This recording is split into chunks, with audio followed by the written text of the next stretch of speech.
अमरावतीमध्ये एका ज्वेलर्सच्या दुकानातून लाखो रुपयांच्या सोन्याच्या बांगड्यांची चोरी झाल्याने खळबळ उडाली होती। मात्र पोलिसांच्या सतर्कतेमुळे आणि जलद कारवाईमुळे गुन्हेगारांचा हा डाव फसला। चोरीच्या 48 तासाच्या आत पोलिसांनी 2 बुरखाधारी महिलांना अटक केली आहे आणि चोरीला गेलेला सोन्याचा मुद्देमाल हस्तगत केलाय।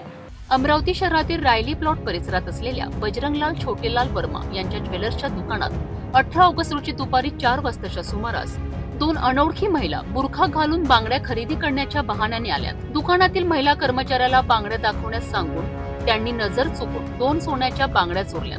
या बांगड्यांचे वजन 55 ग्रॅम 700 मिलीग्रॅम होते, ज्याची किंमत अंदाजे 5,55,000 होती।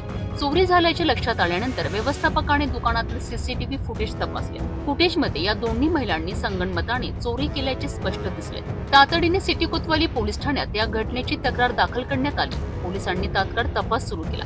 या गुन्ह्याचा छडा लावण्याकरिता पोलीस आयुक्त अरविंद चावरिया यांच्या मार्गदर्शनाखाली 2 वेगवेगळी तपास पथके तयार करण्यात आली।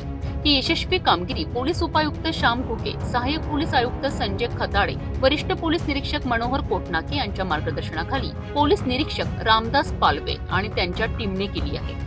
अमरावती पोलिसांच्या जलद आणि यशस्वी कारवाईमुळे व्यावसायिक वर्गात सुरक्षिततेची भावना निर्माण झाली आहे। गुन्हेगारांनी कितीही चतुराईने गुन्हा केला तरी पोलीस यंत्रणा त्यांच्यापर्यंत पोहोचू शकते, हे या घटनेतून पुन्हा एकदा सिद्ध झालंय।